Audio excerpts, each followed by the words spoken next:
everybody, and welcome to the show. Boy, we're excited to be here today. There is a lot of stuff happening, but today, despite all the things happening, one of the things I'm most excited about is we've got our friend Liz coming on from Arizona. So we got Charity and Liz. So we have, listen to this. This is incredible, folks. We have found two members of the GOP that are not crooks. Two.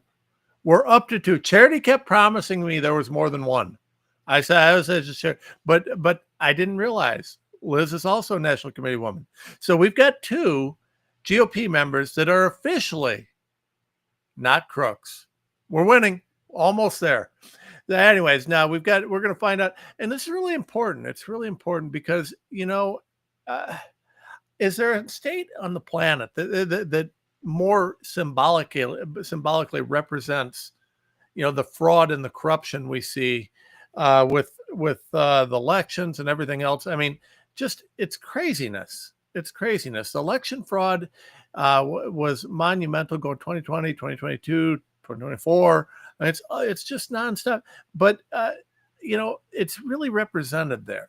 So I want to talk about this, and I want to talk about it firsthand, and I want to get to where we're talking about the detail. What's it look like from a GOP's perspective, right? So what's it look like to be an honest member of the GOP in a place like Arizona? I mean, that's something to ask, right? So we're going to talk about all that. I'm hoping that Twitter is going to do us the kindness of getting our show up. I've noticed that we've had a lot of problems with reach since we've been talking about some of the chemtrail stuff. There's been some serious issues there, and it's almost like we're not supposed to talk about that on Twitter. I've had a couple tips that may be the reason that we're seeing some issues, and I don't know if that's the case. But what I do know is we always watch this, and this is what it looks like on Twitter right now. So unless you have clicked on the broadcast link, you're going to have a hard time seeing us, which is par for the course. So anyways, all right. So let's without further, we're going to get Liz on here and Charity on here, and we're going to talk about honesty in the GOP, which is in short supply. But before we do, I got to do my grift. So please make sure you support us. We need weekly supporters.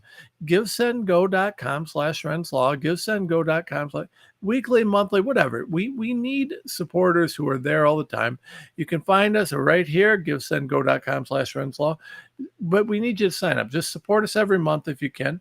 And also today, TomRens.com. You got to go to www.TomRens.com. Remember, if you don't type it, you can't get there because Google hides us. Much like everywhere else, censored everywhere, right? So the most censored people in America. We keep talking about the topics you're not supposed to talk about. Even appear to be, like I said, still appear to be having some issues on Twitter. It's interesting. Oh, there we go. There we go. Hey, we got a picture on Twitter now. Look at us go. It's always interesting when you're talking about controversial things that, somehow you seem to be not there. But we're there now. So anyways, go to TomRens.com, www.TomRens.com, which is also invisible on Google. Scroll down. And today I want to focus on Touchstone. We got my kids on a detox with Touchstone right now. And, so far, so good. We're noticing some impact, and I'm pretty excited about it. Yeah, I would urge anybody, if it makes sense for you and your family, get your kids on that. I'm a big believer in detox. I just think you need to do it. And, our kids are exposed to so many poisons. And, my kids, unfortunately, did have a few of the jabs before we knew how bad they were. Not the COVID jabs, thank God. I mean, no one in my family got anywhere near those, but there were certain vaccines that we gave the kids before I knew that they were deadly poison death shots. And so we're do everything we can to keep them detoxed and try and fix that stuff because it ain't no good. So anyways, all right. So that's that. TomRens.com. Check out Touchstone Essentials. Subscribe there to their detox. Stay on that stuff. It's good stuff. And let's bring on my friends Charity Lynch and Liz Harris. We have the two. We're up to two now, Charity. There's more than two, I'm telling you. You promised me that there were other honest members of the GOP. And of course, Liz God bless you.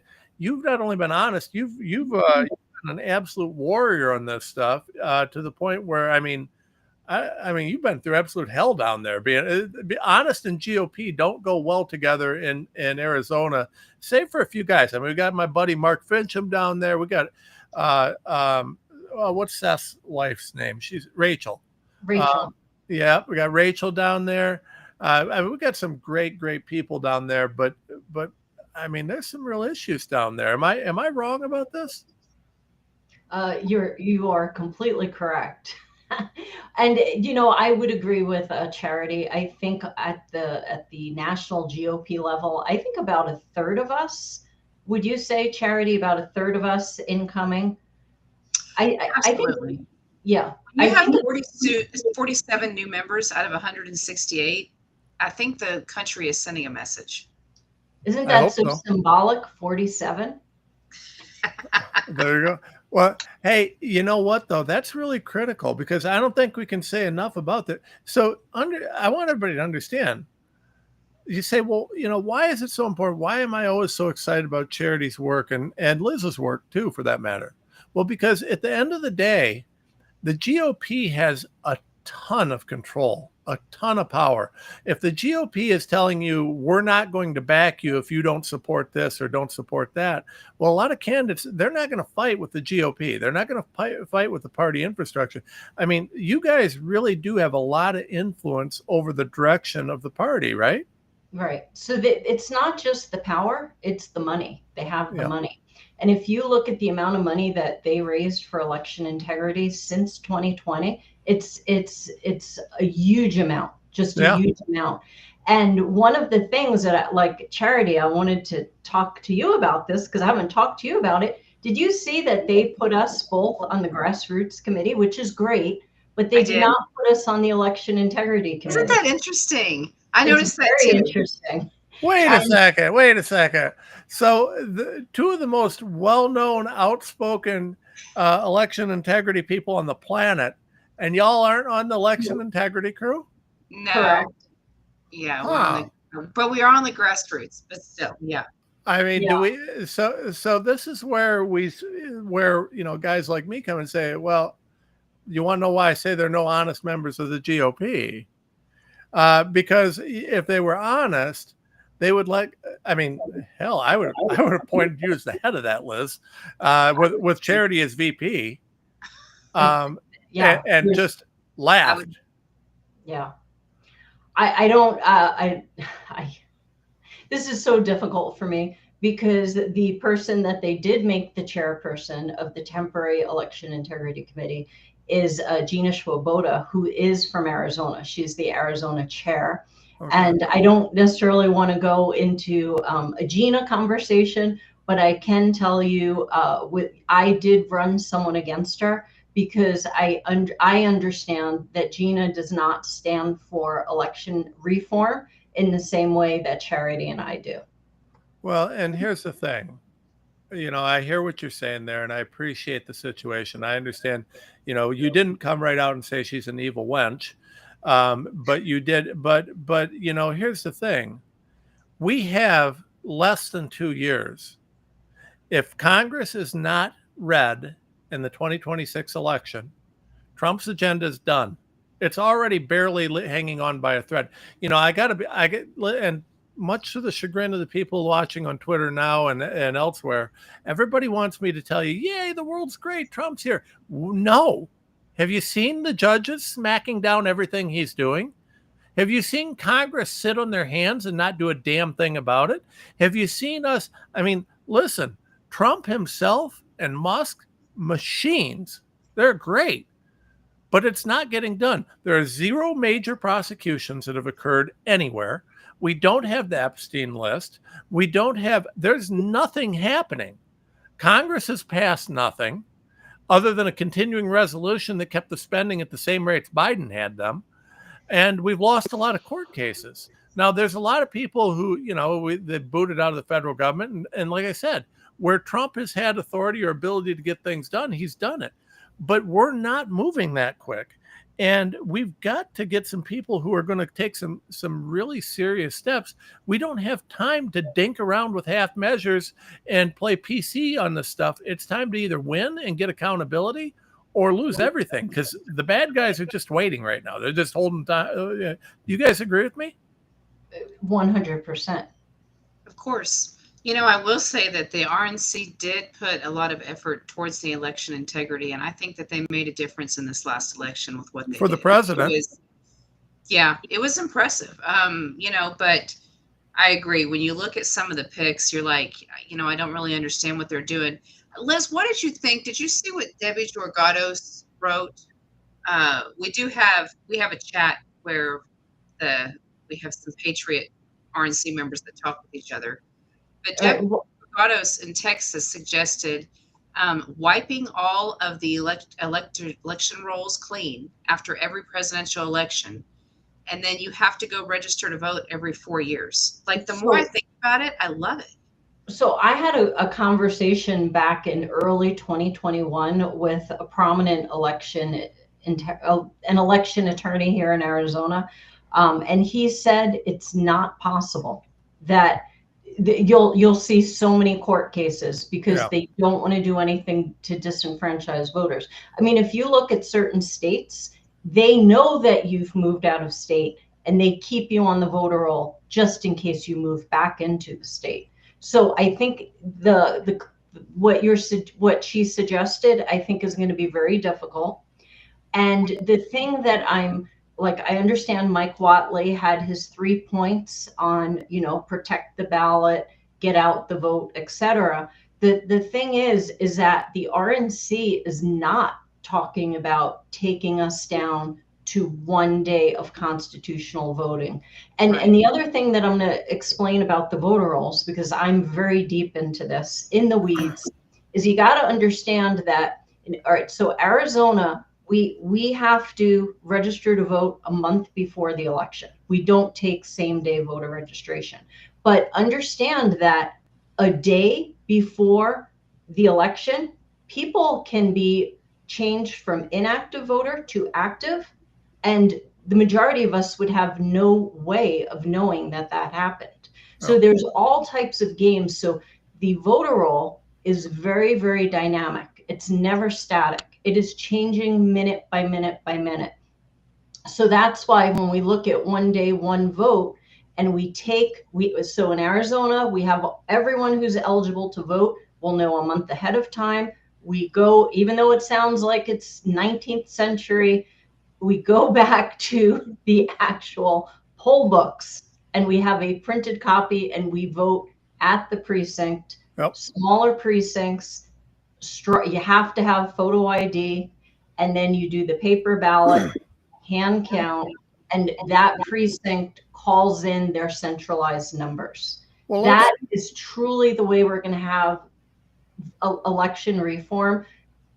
Now, you're always going to have corrupt people in there somewhere, but that is what minimizes it. Now, Trump has spoken about 1 day of constitutional voting. Recently, I heard him for the first time say 1, 2, or 3 days. My foot goes down. No 3 days, because once you open it up to more than 1 day, that's where you get the midnight shenanigans, and you got the ballot insertion, and you got them figuring out how many votes we need for which candidate, which precinct, and they've got this stuff down to a science.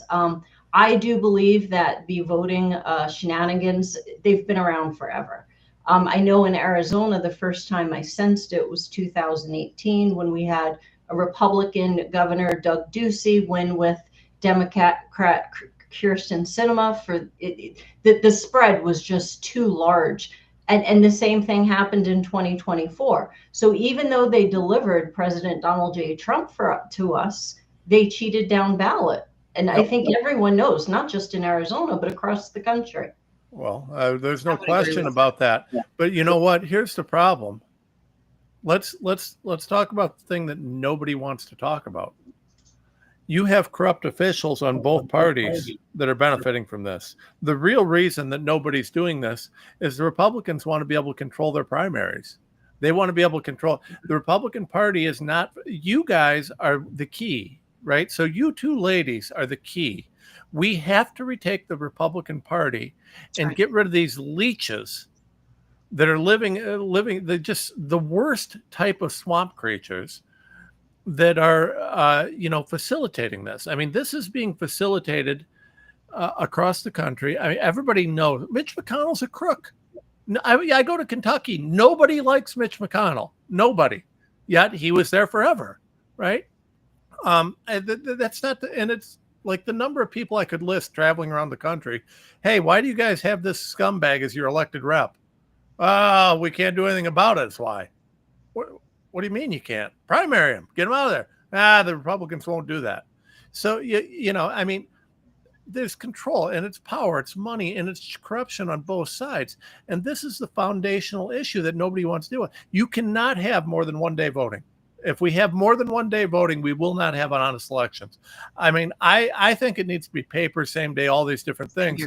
But, even if we just get it to 1 day voting, if we could just get that alone, I think would have a monumental impact. It's not perfect, but we don't, frankly, I think that we're winning these elections by enough that if we could keep it same day voting. I mean, look, it took months for California to continue with all the fraud that they did to steal the seats that they did. I mean, you saw some of these in 2024, took months of fraud and recounting so they could print enough ballots so that they could, throw some of these seats.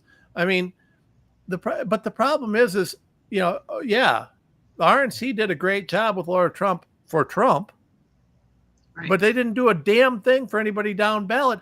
We literally see when you look at the turnout and the splits that you see in Arizona or Nevada versus the down ballot versus Trump, it doesn't even make sense. I mean, this is nonsense. But how do we get the RNC to be willing to give up their little power trip and their corruption, for the betterment of the country? Because that's really what we're talking about here.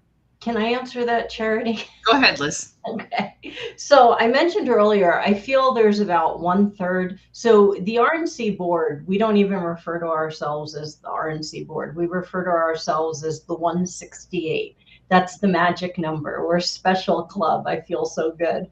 But of the 168, 1/3 of us are, I would say, very much inclined to do everything we can to see that the Republican Party gets behind election reform so that we do have safe, secure, fair, balanced elections. Now, there's also, so then on the other end, you got 1/3. I don't call them rhinos. I call them the establishment. I'll just use the term establishment. Yeah. Then you've got, just like many voting blocks, you've got 1/3 of the people who sit on the fence.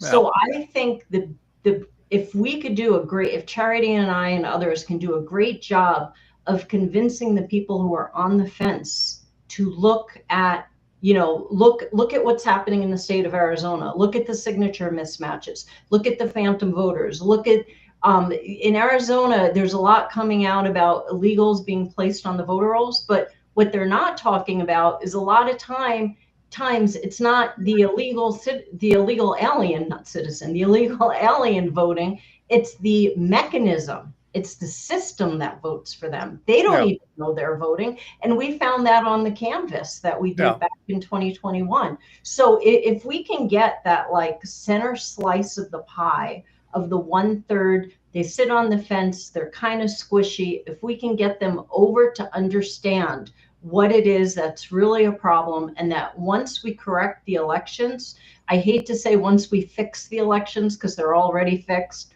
but once we correct the methodology in which we vote, we're going to have tons of Republicans winning election after election after election. The problem is it's not going to be the Republicans that they want, as you indicated. Yes, in the primaries, the Republicans want the establishment Republicans to win. Oh. And in the cases where you have the non-establishment Republicans win, like the case of Kari Lake, I know this is conjecture, but sometimes it really feels like the establishment Republicans would rather have a Democrat governor or a I Democrat. don't think there's any question. Right, because it's the uniparty. Right. Yeah, Right. and that's what's so frustrating to me. Well, you know, and when you get somebody elected that is a grassroots candidate, that's a patriot, they're ostracized. They tie their hands. They try to make it to where they can't do anything. No We have committees. we have to overwhelm them with numbers to take back the Republican Party. We have to take back the Republican Party to take back the Republic. The elections is a way to do it, and we have to get the numbers. In Oklahoma, in the Republican Party, the grassroots have the majority of every committee. We're about to elect a grassroots chairman, as a matter of fact. And with the I know a wonderful person who should have that job. I'm just the saying. establishment are throwing a tantrum over. I mean, they're calling names. They're using every tactic the left pulls, because that's what they do when they don't get their way. They act like the left. It's disgusting, and we have to take back. Well, that's because they are the left. There's no difference. I The agree. swamp is the swamp. You know, Yeah. there's no difference at all. I mean, what you get a little bit of a difference on this policy or that, but you're still willing to sell out. I'll sell out on anything as long as we can get along and keep moving. And they don't care about anything. But this is, like I said, it's foundational to the issue that we're facing. And you're dead right. The establishment would rather have a Democrat. But let's talk about that squishy, wishy, yucky middle. That group doesn't do a whole lot for me, because I mean, it's like, to me, that's the group of people who are walking around with their nose in there, feeling pretty good because they're big shots who got their seat, and they want to try and show everybody how professional they are by listening with an open mind to everybody, even when they think it's absurd. Listen, this is politics. Right? So if you're taking a position in politics, it's because you're representing people and opinions who believe in you. There's no prestige in being a wishy-washy, spineless wuss. We want people who stand for things. I want to vote for someone who's going to fight for something, not fight to get along. If you're fighting to get along, you're a wishy-washy piece of crap. I want you to fight for the things that you say you stand for. And the same with the RNC. If you're in the RNC and you don't know what you stand for, then you're not in the RNC. You're just a placeholder. And what I think we've got to do is we've got to help these people understand, listen, I understand that you went in there and that your job is to represent a diverse group of people with a lot of opinions. But what did you stand for? What are your things? What did you stand for that made them vote for you? Because at some point, if you're in that position, you have to have something that you voted for. Nobody votes for someone who stands for nothing. And how do we get these wishy-washy people who are running around telling, well, we're very open-minded? I don't want you to be open-minded on election integrity. I don't want you to be open-minded on poisoning my children with unsafe, deadly mRNA gene therapy drugs. I don't want you to be open-minded on the fraud that Doge is uncovering. It's fraud. I want it gone. So how do we get them to understand and to change the culture from this, oh, well, we're very highbrow and open-minded, to, no, I want warriors. I want people who stand for something, who will do something. So I wanted Liz to answer, but I think most of those people that are in the middle, the ones you described are the ones all the way to the left that are the problems. The ones in the middle are the ones that still watch the news and the mainstream media, and they're not awake. If we can give them enough truth where they have no choice but to wake up, because they have taken anything that Fox News will not report on as conspiracy. And if we can prove that we're not conspiracy and there is legitimacy to what's being said, I do believe they'll side with us, because they're going to side with what's righteous. And at this point, if you're asleep, it's kind of a choice. But to be fair, it is a lot easier to believe that everything's okay and you can go home and that everything is doable. To really look at where our country's at is a scary thing. But if we give them no choice, as we put it right in front of them, those middle of the roaders, I believe, will come over. They're not the ones you described are the ones all the way to the left. Okay. I think those middle guys just watch too much Fox News and they're asleep. What do you think, Liz? Yeah. So what I believe is that the more conspiracy theories as they become realities, like chemtrails is a perfect example. People running out Yours truly is doing a little work on that one. great. Yeah. And people running out there collecting the rain and actually bringing it and having it analyzed. So as these things become truths, I think, as Charity says, more people will wake up. So this middle group that I described, I think every single person, I think they either lean one way or the other. But the one of the problems with the squish group is that they're not vocal.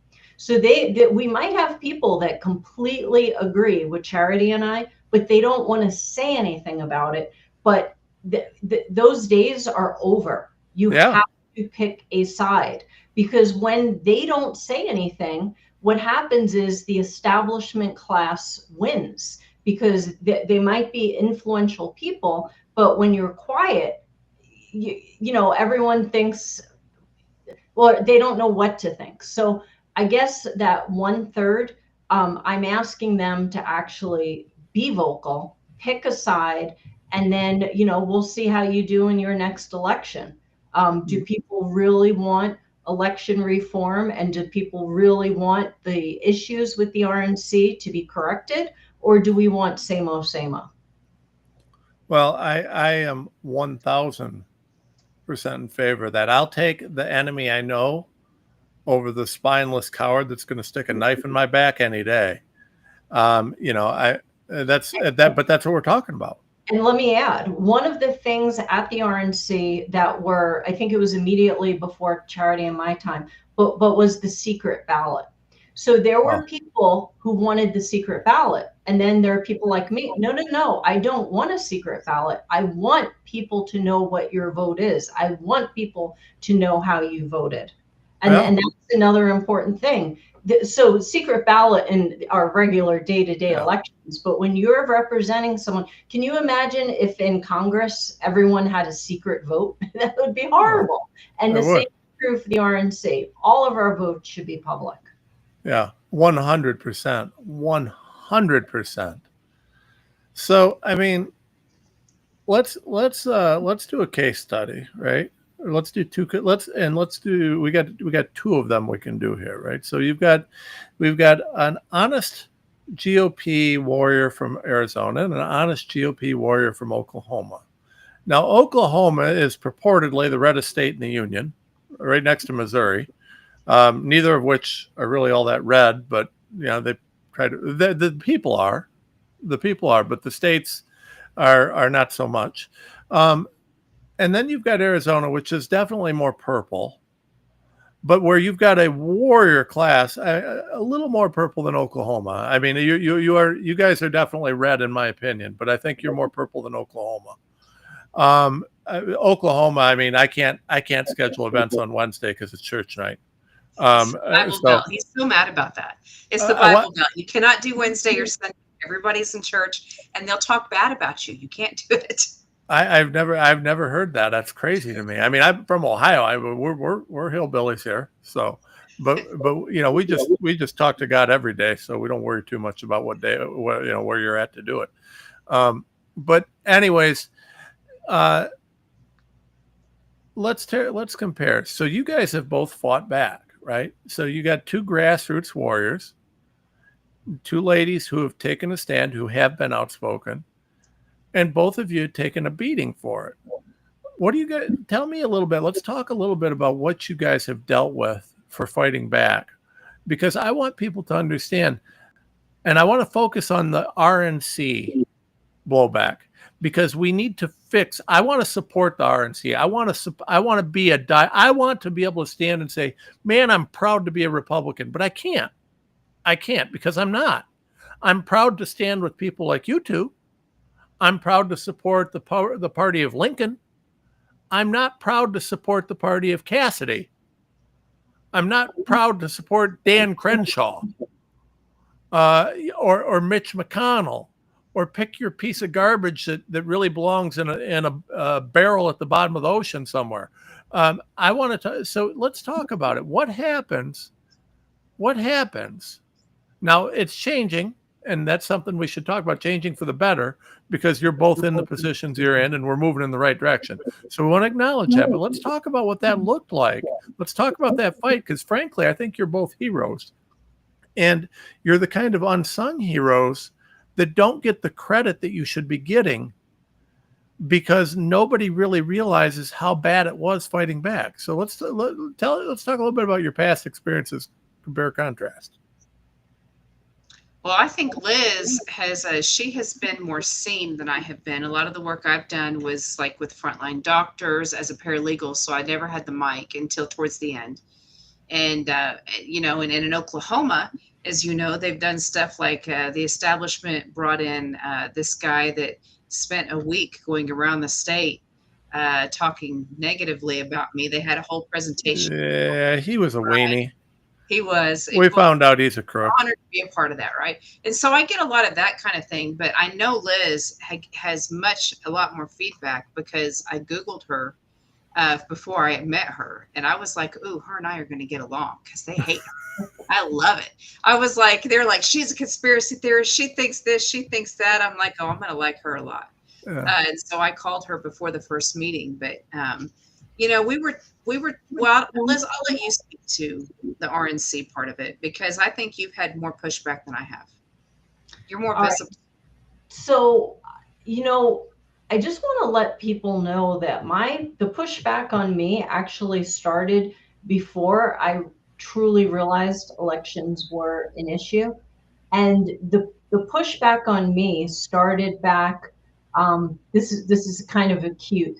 I'm running for state house in 2020, and I'm driving down this major artery, and I see, this is in June of 2020, and I see honk for the blue. And my brain said, I'm not honking for Democrats. I didn't realize it was the police. Long story short, when I realized what it was, I did a U-turn, I jumped out of my car, and upper body strength is not my forte, but I held the largest American flag for 2 hours, and I never got tired, and I showed up on that corner every single Thursday night, until on the opposite corner, Antifa BLM showed up, and they started shouting an explicative Donald Trump, an explicative Liz Harris. And I'm like, wait, how do they even know who I am? Like I didn't understand. And literally I was attacked just for being a pro-Trump and being pro-police. And that's when the attack started. But then just to go through the 4 years after that, when I realized through the canvas that the elections are compromised, when I realized that, the worst thing they did to me is they threw me out of the Arizona House of Representatives. And that was a very traumatic experience. And very corrupt from what I saw. Well, you may not be able to say that, but I can. Well, but what they're doing, every chance they absolutely get, is they're trying to discredit me.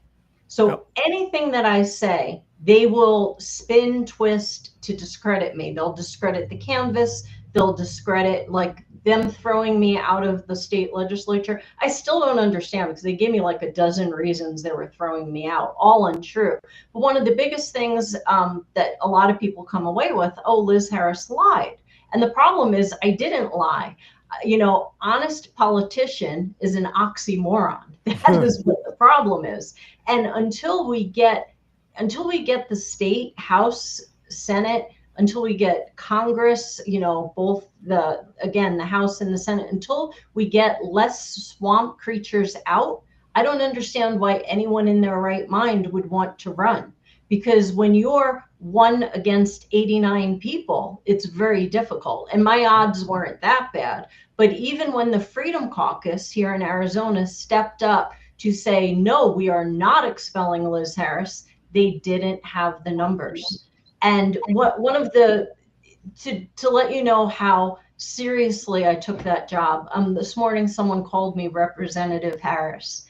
And it just really tugged on the heartstrings, because that is my seat. And now what have they done? They've actually put me in a position where I don't want to run for anything until we get it all cleaned up. So that's But you're doing that. great. God bless you. So Liz, I mean, I know your story, and I mean, this was absolutely a hit piece on you, and one of the things I want people to hear. This is a woman who actually stood on principle, who was attacked for standing on principle.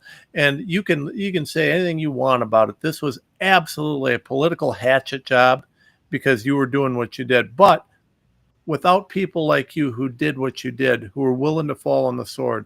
I mean, listen, Tina Peters is still rotting in jail right now. One of the most corrupt actions I've ever seen, and one of the most corrupt judiciaries I've ever seen. It's mind blowing. This is absolutely abhorrent, the way this was done. And she's still sitting in jail. But for Tina Peters, but for Liz Harris, but for some of these people who have really, I mean, listen, you can say what you want about Giuliani's case. You can say what you want about Sidney Powell's case. You know what? But for them doing what they did and falling on the sword for our country, we would not have a Donald Trump president. We would not have 47 new members of the RNC National Committee that are actually decent human beings. We would not have anything but the swamp that we had before. We would have a Kamala Harris presidency right now is what we would have. So I will tell you, it's an interesting thing.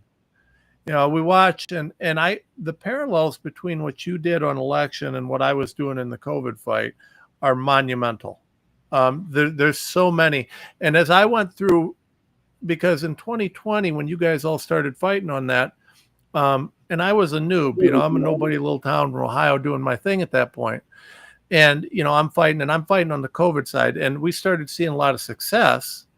And then in the spring of 2021, late winter, early spring, I started having people, hey, we need you to come over to election side and to J6 side, because, we had elections, we had J6, we had COVID all hitting at the same time. And the only one we were having success in was COVID. And I was running that, right? So we started seeing success. Well, they wanted me to jump. I said, I can't. I have to keep building the credibility and showing that I have to win COVID. We have to make sure that we've got people that are aware on COVID, right? That's got to happen. And then from there, we can expand. But at the same time, we were creating those little waves that turned into bigger waves over time in COVID, and it worked out really well. But in the same way, if you guys wouldn't have created those waves that you did, when you did the way that you did, there would have been nothing to build to, right? It all had to come together. When I look at this, I see this fight as very holistic. This was the fight for freedom, to regain our country's lost. We lost America. But the 2020 fight, be it election, be it J6, be it COVID, that was the start of the revolution. That was the start of us fighting to take our country back. And it worked. And so I just want everybody to know how grateful I am for people like you, Liz, who are willing to take the sacrifices that you did. They're willing to do the things that you did, and willing to stand on principles. And you know what? You're still here. And you're still fighting, and now you're a national committee, and I don't think you could be in a more important position. We'll get you back into the House or the Senate or wherever you want to be, but for right now, we got to get this RNC cleaned up so that you've got the support you need when you get there, so that you can fight for truth. So God bless you. And I just want to make sure that everybody knows that we should be supporting you and thanking you and doing whatever we can. And by the way, I know that Liz has to leave a little early today. I think you got a few more minutes, but just so I don't forget, Liz, how can people support you in Arizona? Or wherever they are, how can they help you? How can they support whatever you're doing? I guess they can follow me, vote Liz Harris on Truth Social and X, and I'm also Liz Harris MBA. But the way I think people can really help, not just me, but help the country, you have to get involved, and you have to be able to discern who the true grassroots people in your state are versus the people who say, yeah, I'm grassroots, but they're really, they're faking it. And in Arizona, we don't even call ourselves the grassroots anymore. Now we're the ultra grassroots. So if you have the label ultra grassroots, you're in the good club. If you're just grassroots, we're not too sure. So the best thing that people can do is get involved. I would hope that the things that happen, like my expulsion, that I have to give the people of Arizona. In Arizona, they've expelled legislators before, but they never saw the people rise up like they did here in Arizona, and they were extremely vocal. Like when they were redoing my election, they had to pick 3 candidates and ship them, or ship their names down to the Maricopa County Board of Supervisors to make a determination among the 3. And I won that election as well. And the outcry of people outside the establishment of where that vote was being taken, it was so loud that we couldn't even hear what was going on in the room. And I had to go outside and tell everyone, okay, be quiet, we can't hear. Shh. But I'm just going to say there's also very quickly, there's things where even some of the grassroots right now are trying to attack me because I'm not supporting certain things that they're supporting. And so I'm having to take a stand, and it looks like I'm being difficult, but it's not. It's that I know things. A lot of people call me with intel, and I'm constantly, every minute of every day, I'm connecting dots and I'm figuring things out. And I'll always be a person that stands for principle, truth, and integrity. And if I'm ever incorrect about something, I will tell you. I will not try to cover it up. I will say I was wrong. Yeah. And that was the information I had at the time. Now, I'm not wrong that often, but I think you guys understand what it is. It's just when you're a leader, you're always going to have opposition. And the truth of the matter is, in order to be a leader, you're going to have to feel that pushback on you, because that just makes you a stronger leader.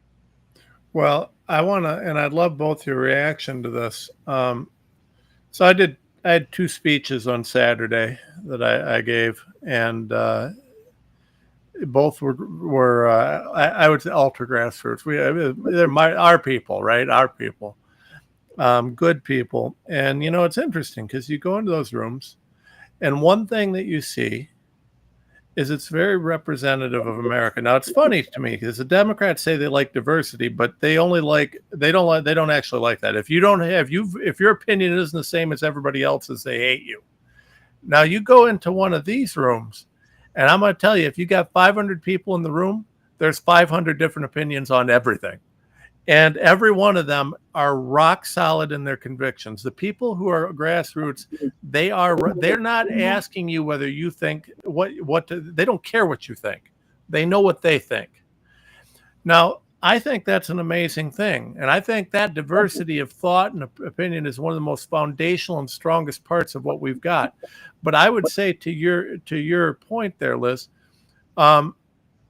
we have to do a better job of remembering that if we're on the freedom side, you don't have to agree with me exactly on every issue for me to know that we stand as brother or sister in this, right? We stand together because what we're fighting for is freedom. And maybe I know more than you, maybe you know more than me, maybe my opinion's better, maybe yours is better, doesn't matter. Are you fighting for freedom? And if the answer is yes, we don't need to be shooting each other. No circular firing squads, right? I think that we generally do okay with that. But I do think when we get into some of our grassroots stuff, because we have so many warriors who are so strong in their opinions, we run the risk because we are not sheep. We are not sheep, and we don't want sheep. But we always we have a bit of tension on our side between the people who are so purist in their views that if you're not exactly like them, they get mad, and the people who recognize that I don't have to sell out my beliefs to appreciate that you and I are close, and we're both fighting for freedom. What do you think about that balance? That's been a tricky one for me to find in certain rooms. So let me start, because I'm gonna run down to the state capitol now. Yeah. Big presser. Yes. let me just start by saying yes, that people are constantly holding up this purity test. But what I think, we're freedom fighters. But if someone tells me that we don't need to have election reform, or that the mail-in ballot is perfectly safe, or no, 1 month of voting is what, so when it comes to election reform, Yeah. I am going to be strong. When Yep. it comes to the tenets of the Republican Party, pro-life, pro-First Amendment, Second Amendment, all like that, yes, we do need to stand united. I love that you threw in pro-life. And one of the big issues here in Arizona is we have something called John McCain. And even though he's passed, we still have the McCain legacy. And right now in Arizona, what we're fighting in the Republican Party is the MAGA versus the McCainite. Because John McCain is still very much alive in this state. Oh, I'm sorry. So that's pretty much my response. And I can tell you right now, the McCainites do not stand for freedom.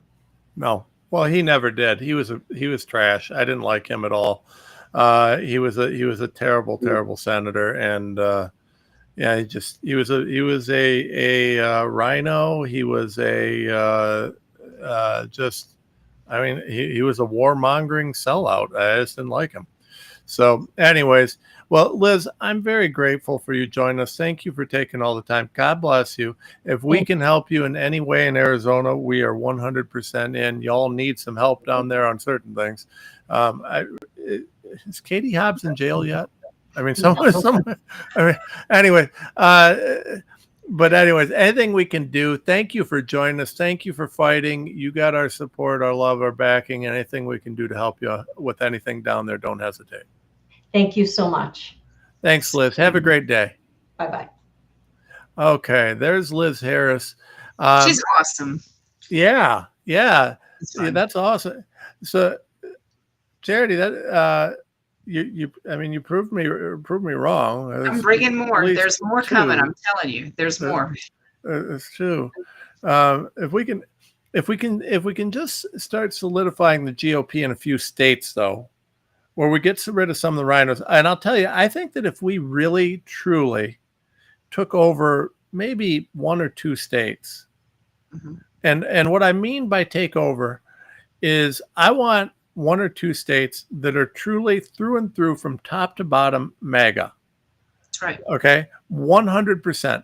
GOP, their state house, their state senate, their governor, their congress people, their senators. We just need 1 or 2 that are rock solid, because that will become self-perpetuating. And if we get 1 or 2, it'll spread like a virus. It'll go all over the country. It'll be like the MAGA virus, like the COVID virus. The Democrats will probably call it an emergency and lock us down. That's happening in Oklahoma. We really are. And the establishment are so mad. They actually call it, they say we're ruling by mob rule. I mean, you mean that we are majority? That's not mob, but they're saying mob rule. They're saying this, I should send you some of the stories they're putting out. They're really angry. They're saying that we have this, narrow thinking, and that it's the fit throwing is insane. But the grassroots patriots are taking back the party here. And so I think Oklahoma might be the first one to do that. We'll see.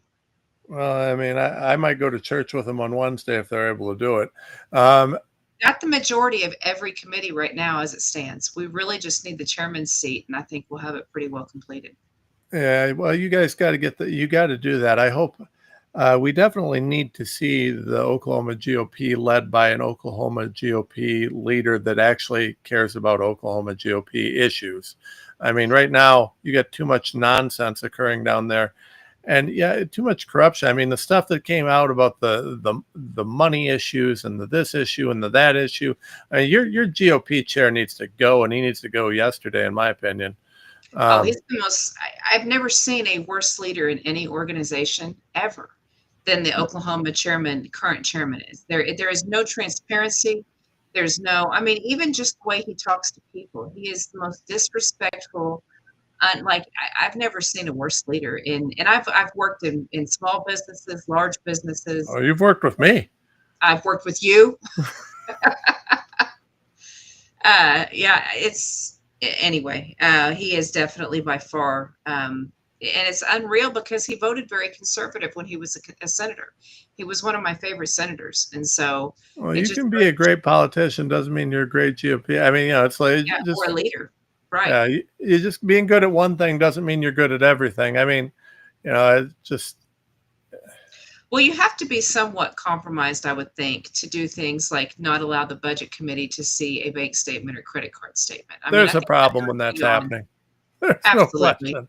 Absolutely. We'll tell you what, Tom, why don't we bring the new grassroots chair that'll be elected in May? We'll bring them on next week. I think they'll be ready for that. That would be great. That would be very good. We need to do that. We need to start. This is something that I want to really continue to do. Is I want to start bringing attention to some of the leaders and the in the GOP. Right? Everybody's talking about what's happening in Congress. Well, nothing's happening in Congress, and I've frankly lost faith in Congress. I mean, there's a couple great people down there, but until the GOP is properly managed, where we start getting real people in, through the primary stuff like that, and it's not happening. And I mean, listen, Trump did what he had to do to get elected, but he did not fix the GOP. And I don't think he could have. He didn't have the time. I mean, there's too much. There's too much there, right? And I mean, he's barely keeping his head above water. We need the GOP to be back in Trump, not Trump figuring out how to, protect his flank all the time. And yeah, frankly, I don't know why he doesn't have people assigned to making sure that's happening. I mean, there's no reason he doesn't. There's no reason that he doesn't. If you got Doge doing what Doge is doing in the federal government, you would think that he would want some people to ferret out the corruption in the GOP as well, or at least to protect his flank, since the GOP was used to flank him so many times in his first term. I mean, he got screwed by the Republicans as much as he got screwed by the Democrats his first term. But yeah, I don't know. I mean, it's not real popular. I mean, some people, just Trump's there. He's doing great. He is doing great, but he's one man. That's right. And look at what he's fighting against. Well, he's covering up here. He's covering, and we've got to be the ground troops running, and we have to be doing what we're doing in our communities because he can't do it all. He is one man. He's covering us so we can get the work done, not so we can sit back and see what one person can get done on their own. No, listen, I mean, we support what he's doing. We support, I got to tell you, Musk has been an interesting character. He's very polarizing. Some stuff people hate and some people like, I mean, I got a lot of concerns about his AI. I got concerns about Starlink. I got concerns about a bunch of different things. I mean, they're neat. They're very neat. I use his AI.